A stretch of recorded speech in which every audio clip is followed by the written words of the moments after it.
Akkam jirtu barattoota? Nagaa keessanii jechaa kun barnoota herreegaa kutaa 8ffaadha. Barnoota herreegaa kutaa 8ffaa keenya guyyaa har'aatti kan ilaallu boqonnaa 5ffaarraayi kan eegallu. Boqonnaan 5ffaan teeramoota rog-sadoota irratti kan jedhudha.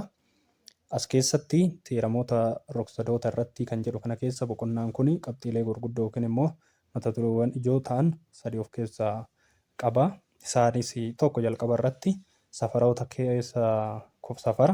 kufoota keessa rog-sadeeti. Waa'ee safara keessoo rog-sadeeti kan ilaallu jechuudha. Isa kana keessatti maalidha? Idamni safara keessoo rog-sadee tokko 180 ta'uu akkaataa itti mirkaneessuu dandeenyudha. Kan biraa immoo mata duree guddaa as keessa jiru keessaa inni lammaffaan immoo safara kufoota ala rog-sadootaati.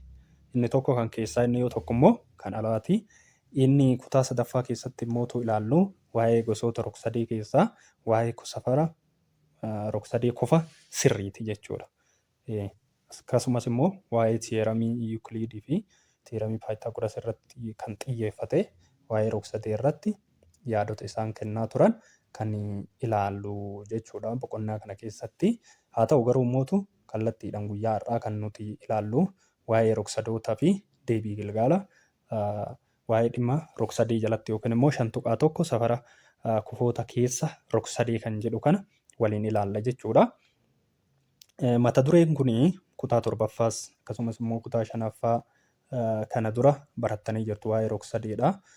Akkasumas immoo rog-sadeen immoo rogoota akka 3 qofa 3 fi varteksii 3 akka qabuu fi rogaa fi qofa irratti hundoofne rog-sadee bakka 3tti akka qoonnu kan dura barattanii jirtu jedhee yaada.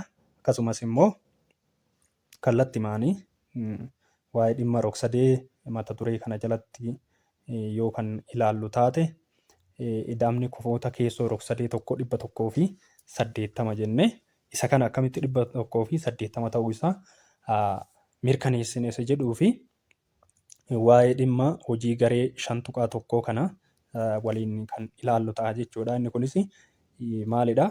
Rog-sadeen tokko kufoonni keessoo isaa 180 ta'uu akkaataa itti mirkaneessinu jechuudha. Danaa rog-sadee Abaacaa ijaare jedha. Rog-sadee Abaacaa ijaarree achi keessatti immoo safarri kufoota isaa sun 180 ta'uu akka itti mirkaneessinu jechuudha. Isa kana mirkaneessuudhaaf maalidha? Meeshaa pirootiraktarii jedhutti gargaaramna. Pirootiraktarii kan jennu meeshaa qofa safaruu fi gargaaru jechuudha. Pirootirakteriitti gargaaramtanii kaa'uu yookiin immoo bira ga'uu ni dandeessu jechuudha. Isa kanas immoo ilaaluudhaaf jalqaba rog-sadee akka amma asirratti fakkii rog-sadee asirratti argitan kana haala kanaan ni qoroortu jechuudha. Rog-sadee tokko erga qoroortanii booda immoo maal gootu? Bakka roga xiyya isaa kana irraa murtu. Isa kanas akka ansarare kanatti adda addaan muruu ni dandeessu jechuudha. Fakkeenyaaf akka gidduu kanatti ni murtu. Inni biraa immoo haala kanaan ni murtu. Isa sadaffaa immoo maal gootu? Haala gara olii kanaan ni murtu kufoota kana sadanuu jechuudha. Garagaratti murtu akka kunoo asirratti argaa jirtan kanatti jechuudha. Fakkeenyaaf rog-sadee kana bakka 3tti kan inni mure jechuudha. Akkuma asirratti argitanii kofa A jechuun isa gara olii jiru kana kophatti mureet haala kamiin kaahee haala asirratti argitan kanaan kaahee inni lammaffaan immoo kofa B jennuun isa ani irra mare kana haala kamiin kaahee haala gara gadii kanaan haala saniin kaahee inni sadaffaan immoo kofa C'dha. Kofti C'nis jiru kana mureet kophatti haala kanaan kaahee jechuudha. Sana booda maal goona? Tokkoon tokkoo kufoota mummuramanii lafa jiranii kana pirootirakteriitti gargaaramnee maal goona jechuudha? Safarraa jechuudha. Kana jechuun kofa A kanas kophaa safarra. Kofa A kan isa kanas kophaa safarree gidduun kun meeqa akka inni ta'e akkasumas immoo safarri kofa B kunis meeqa akka inni ta'e kofti C kunis meeqa akka inni ta'e kophaa kophatti safarree lafa kaa'annaa jechuudha. Erga isa lafa kaa'uufnee booda immoo maal goona? Walitti ida'uu ni dandeenya. Isa kana sadiin jechuudha. Haala kamiin safara kofa A arganne kana kofa A ida'uudha. Kofa B ida'uudha. Kofa C isa asirratti jiru kana jechuudha. Isaan sunniin kofa A ida'uu kofa B ida'uu kofa C kana osoo walitti ida'anii meeqa arganna jechuudha? 180 arganna jechuudha. Kana walitti hidhaatanii laaluu ni dandeessu jechuudha. Gama biraatiin murame kanneen yookiin immoo muraa lafaa keessan kana kallattiidhaan wal bira fiduu ni dandeessu. Isa kanas fakkeenyaaf rog-sadeen dursa haala saniin ture jechuudha. Asirratti A ture, iddoo kanatti B ture, isa kanarratti C'dha jechuudha. Fakkeenyaaf iddoo kanatti A ture, B'dha, C'dha. Isa mummuramaatiin ture sana jechuudha. Fakkeenyaaf isa muramaa ture haala saniin gara gidduutitti kan muramaa ture jechuudha. Isa kana akkasitti gara kacite sana finnee yoo keenyu kofa A sana iddoo kana jiru kallattii kanaan haala saniin kenna.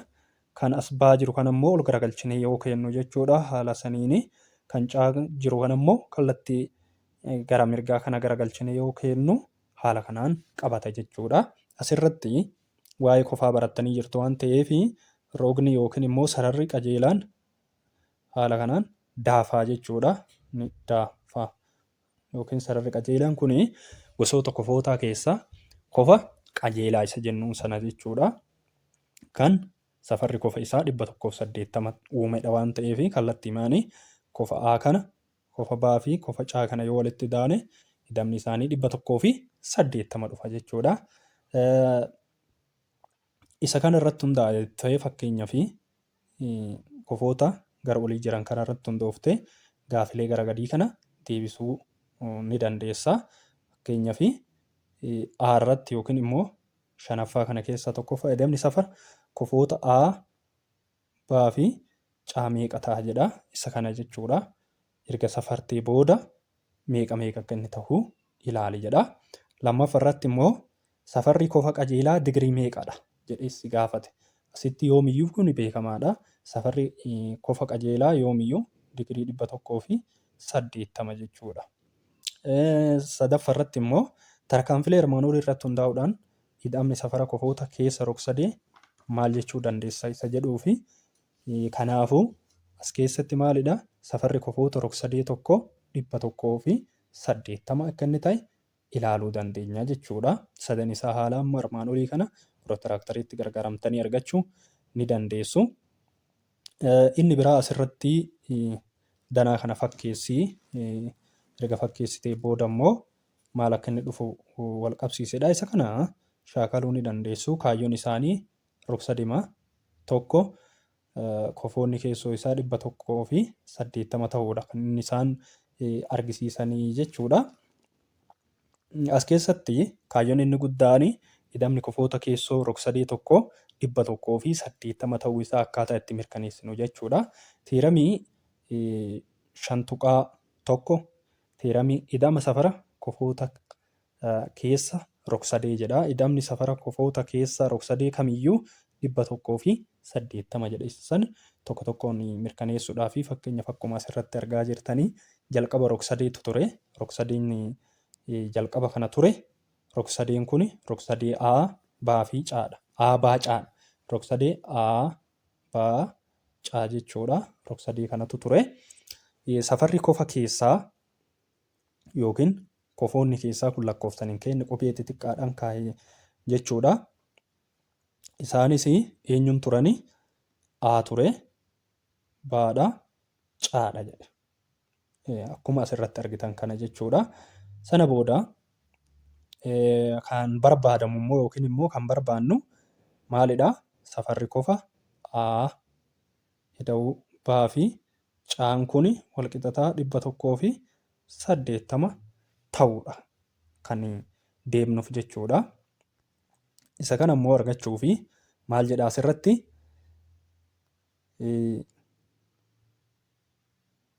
roga baacaadhaan yookiin immoo sarara baacaa kana jechuudha. Isa kanaan baacaa kanaan kan wal tarree ta'e daa'ee ijaari jedhe.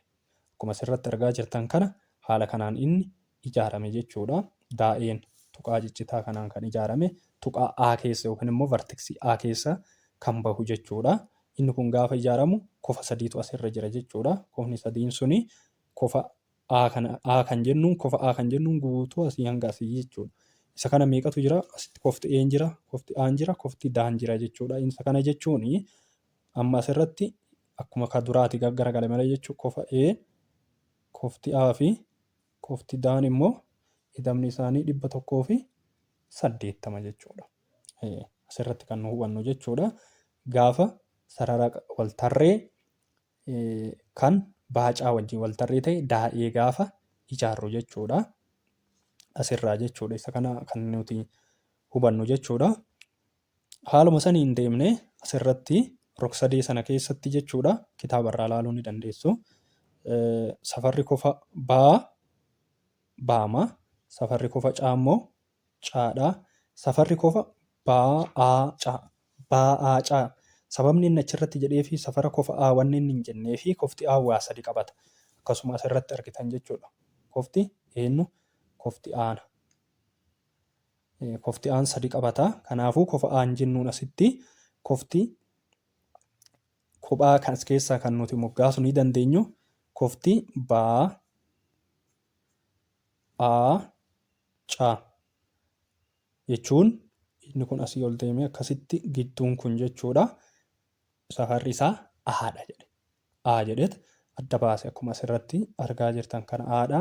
Akkasuma immoo safarri kofa daa'aa ba eenyu jedhe E jedhe. Daa'aa ba.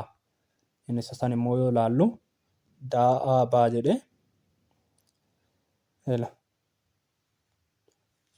Daa'aa ba jechuun ishee kana jechuudha. Inni kun immoo eenyuun ta'a? E ta'a jechuudha. E. Asirratti argitanii E'dha. Inni biraa da. Safarri isaa daa kan ta'e Aa caa. Aa caa.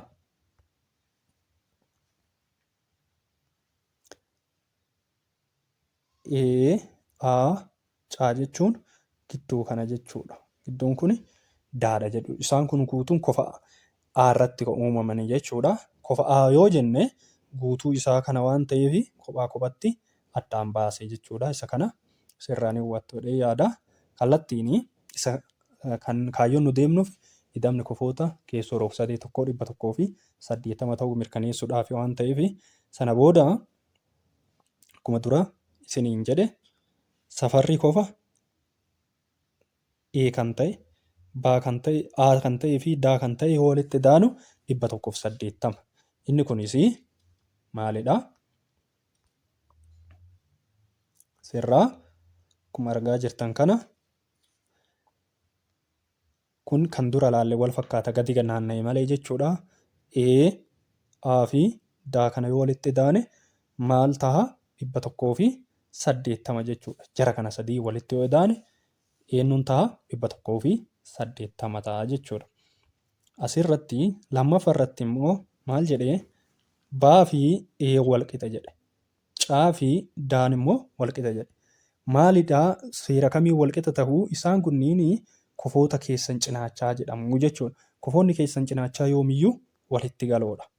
Kofoonni keessan cinaachaa isaan sunniin eenyuun fa'aa yoo jenne kofoonni keessan cinaachaa akkuma asirratti argitanii baan kun E kana wajjin kofa keessan cinaachate. Kana jechuun baayyoo 70 tahee E'n kunis meeqa ta'a jechuudha? 70 ta'a. Akkasumas immoo kofti caa fi kofti daan kunis kofoota keessan cinaachate waan ta'eef hammi isaa walqixa. Inni kunis 60 yoo ta'e inni kun daan kunis 60 ta'a jechuudha. Seera kanarraa kaanee kofti baa fi kofti E'n kun walqixa. Kan caa fi daan kun walqixa jechuudha. Kanaaf asirratti sadaffaa irratti akkuma kaasne kana jechuun bakka eenyuun buusa jechuudha. Baa buusa. Seera isa kanarraa isa kana fudhanna jechuudha. Bakka kana eenyuun buusa? Baa buusa. Isa kana jechuudha. Bakka baa buusa. Caa fi daan immoo walqixa waan jenneef bakka daa kana eenyuun buufna jechuudha? Caa buufna jechuudha. Sana booda tartiibatti yoo deebifnu A, baa fi caan kun idamni kofoota keessoo rog-sadee sanaati waan ta'eef maal ta'a jechuudha 180 ta'uu danda'a. Seera kana maalirraa fudhatee amala jijjiirraa iddooti. Amala jijjiirraa iddoo jechuun akkuma asirratti argitanii kanuma ba'aa caa sadaffaarratti jedhe kana jechuudha. Asirratti sirreessi aabaa caatti sirreessee jechuudha. Kanaaf akka waliigalaatitti safarri kufoota keessoo rog-sadee kanaa jechuunis akkuma asirratti argitan jechuudha. Kan keessoo, kan A, kan B fi kan Caan kun yoo walitti daane 180 ta'a jechuudha.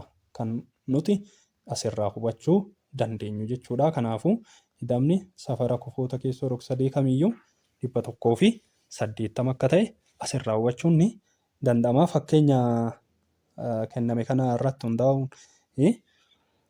ida'amni kufoota keessoo isaa 180 ta'uu ilaaluu ni dandeenya. Gama biraatiin danaan kenname kuni akkuma asirratti argitanii danaa rog-sadee A B C jedhee rog-sadee A B C jedhee keessatti safarri kofa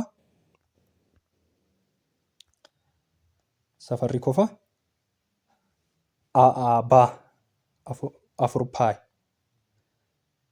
4 teettadha. Akkasumas immoo kan Caa 5 teettadha. Kan A 60 teettadha. Yoo ta'e gatii teettaa kanaa barbaade jedha. Isa kana akkamitti barbaaduu dandeenya? Akkuma asirratti argitanii tokko tokko waliin ilaalla jechuudha. Maal goonaa ida'amni kufoota keessoo rog-sadee kamiyyuu 180 waan jenneef jechuudha. 4 teettaa ida'uu 5 teettaadha. Ida'uu 6 teettaa walqixxutaa 180. 4 teettaa fi 5 teettan 9 teettadha. 9 teettaa irratti 6 teettaa yoo idaanu meeqa dhufaa? 15 teettaa ta'a. Walqixxutaa 180. Sana booda teettaa keenya kophatti hambifachuuf irra 15dha. Irra 15 ta'a. Sana booda 15 ni bada. Teettaan keenya walqixa ta'a. 180 15 fi yoo hirru jechuudha. Isa kana 3 fi yoo hirru 60 dhufa. 15 kanas 3 yoo hirru 5 dhufa. 65 yoo hirru immoo 12 dhufa. Teettaan tokkichi gatiin isaa meeqa dhufa jechuudha? 12 dhufa jechuudha. Akkuma asirratti argitanii jechuudha. Tokkoffaa irratti gatii teettaa nu gaafate, lammaffaa irratti immoo kan inni nu gaafate jechuudha. Safara kufoota tokkoon tokkoo isaanii barbaade jedhe. Amma maal goona? Tokkoon tokkoo isaanii kana barbaanna jechuudha. Tokkoon tokkoo isaanii kana kallattiidhaan yoo barbaannu teettaa tokkicha 12 arganna jechuudha. Kan A yoo barbaannu 6 teettan. 6 teettaa jechuun 6 baay'isuu 12 ta'a jechuudha. 6 baay'isuu 12 meeqa akka inni ta'e waliin baay'isuu dandeenya. 6 fi 2 yoo waliin baay'ifnu 12 tokko qabna. 6 fi 1 waliin baay'ifnu 6 irratti 1 72 jechuudha. Qofti Aan meeqa dhufa jechuudha? 72. Akkasumas immoo kallattiidhaan kan Baa yoo barbaannu qofti Baan immoo 4 teettadha. 4 teettaa jechuun 4 baay'isuu teettaan keenya 12 12. 4 baay'isuu 12 yoo waliin baay'ifne 48 arganna jechuudha. Inni sadaffaan immoo 5 teettadha kan Caa jechuudha. 5 baay'isuu 12ti. 12 arganne waan ta'eef teettaa keenya 5 baay'isuu 12 meeqa dhufa? 60 arganna jechuudha. Kanaaf inni tokko 72, inni tokko 48, inni tokko immoo 60. Ida'ama isaanii yoo walitti idaanu immoo kallattimaanii 180 ta'a jechuudha. Inni lammaffaan immoo reeshoon safarri kufoota rog-sadee tokko 2 fi 3 yoo ta'e safara kufoota tokkoon tokkoon isaanii barbaadii jedhe. Kuni reeshoo nuu kenname. Inni tokko 2, inni tokko immoo 3 reeshoo kan jedhu immoo kutaa 7ffaa keessatti ilaalta waan ta'eef isa kana akkamitti argachuu dandeenya? Maal goona? Kofa nu gaafate waan ta'eef reeshoon nuu kenname. Kofa isaan beeynu waan ta'eef xaan bakka buufna.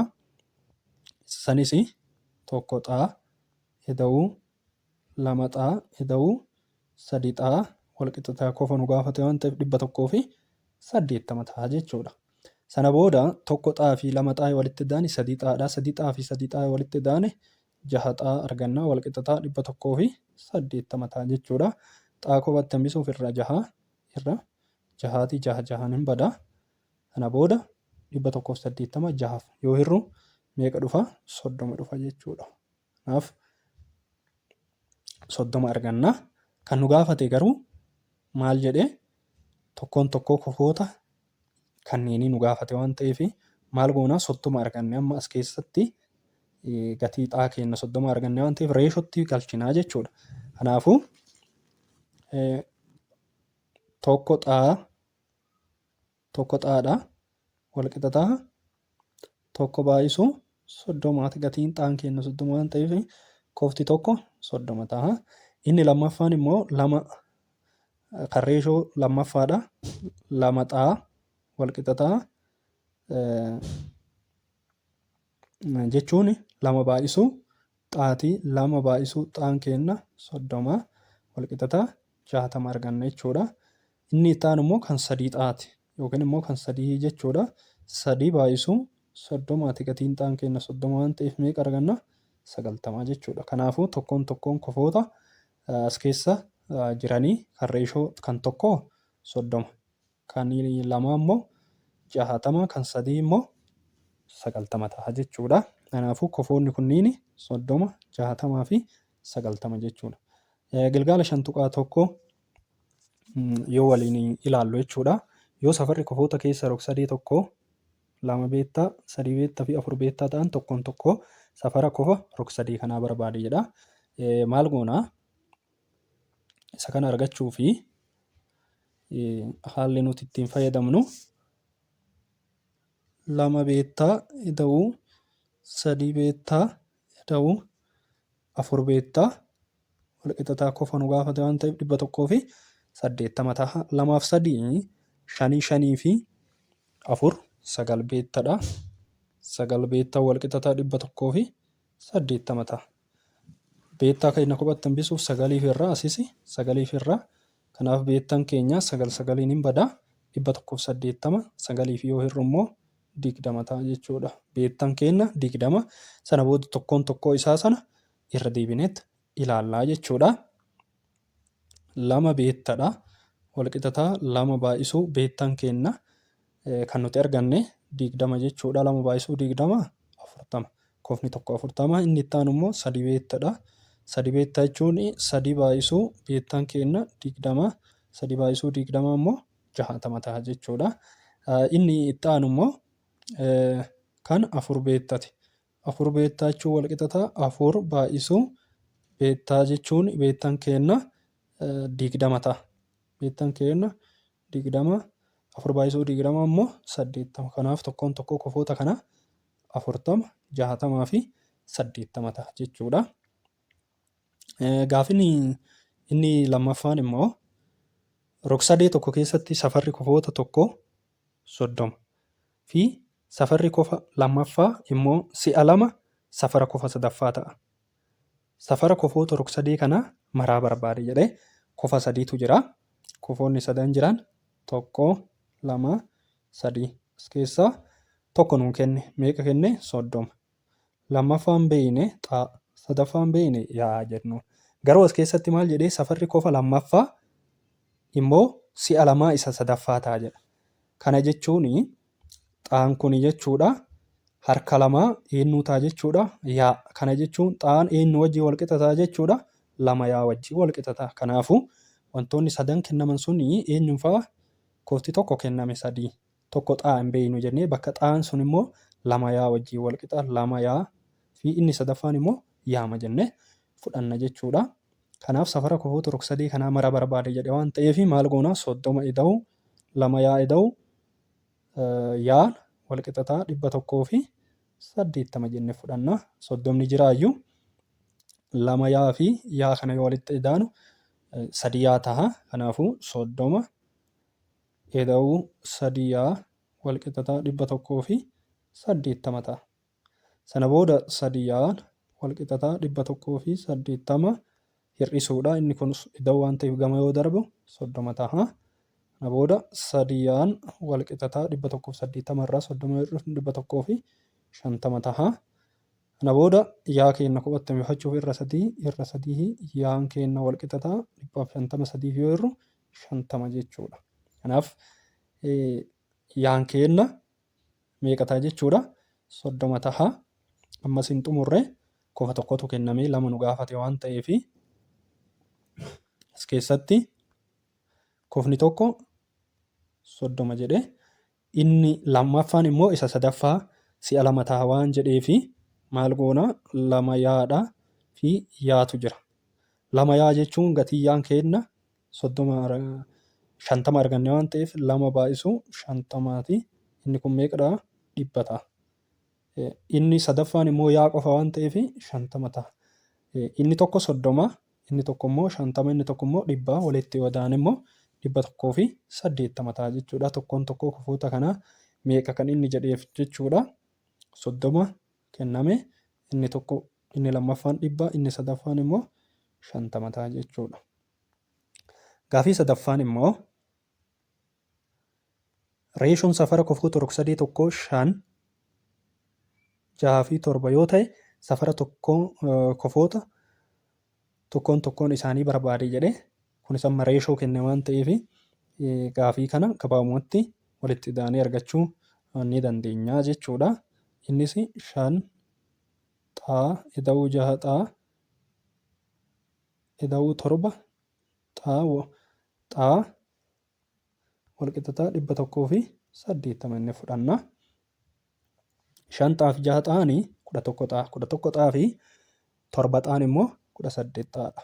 18 xaa walqixxataa 180 irra 18 irra 18 walqixxataa 18 hin badaa xaan keenya walqixxataa 180 18 yoo irre 10 ta'a jechuudha. Gatiin xaan keenya 10 amma tokkoon tokkoo kofoota kana barbaannaa jechuudha.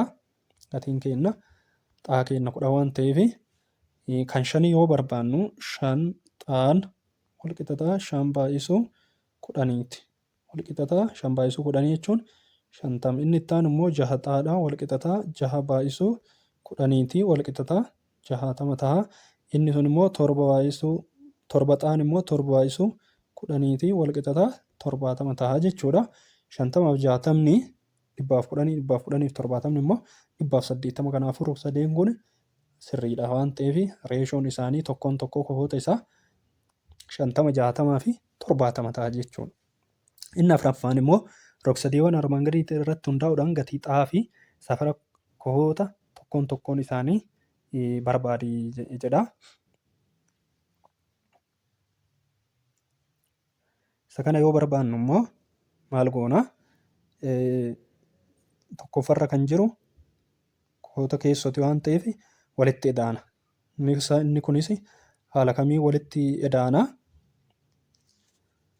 2 xaa ida'uu 5 ida'uu 6 xaa ida'uu 10 ida'uu 3 xaa 3 xaan walqixxataa 180 jenneet fudhanna jechuudha. Kana booda warra wal fakkaatu walitti edaana.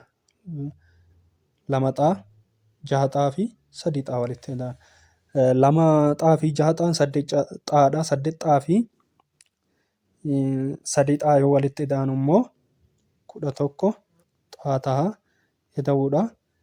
5 fi 10 15 ida'uu 15 walqixxataa 180 11 xaan walqixxataa 180 hir'isuu 15 180 irraa 15 yoo hir'ifnu 165 ta'a. 11 xaan walqixxataa 165 dhufa. Isa kana immoo ni hirraa jechuudha. 165 11 fi yoo hirru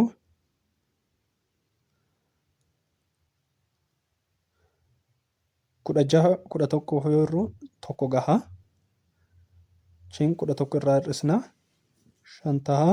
Shangabuutii 55 11 yoo hir'u 15 ta'a. Kanaaf gatiin xaan keenna meeqa arganna jechuudha? 15 arganne jechuudha. Gatii xaa keenna 15 erga arganne inni tokkoon tokkoo isaa kana itti galchinaa jechuudha.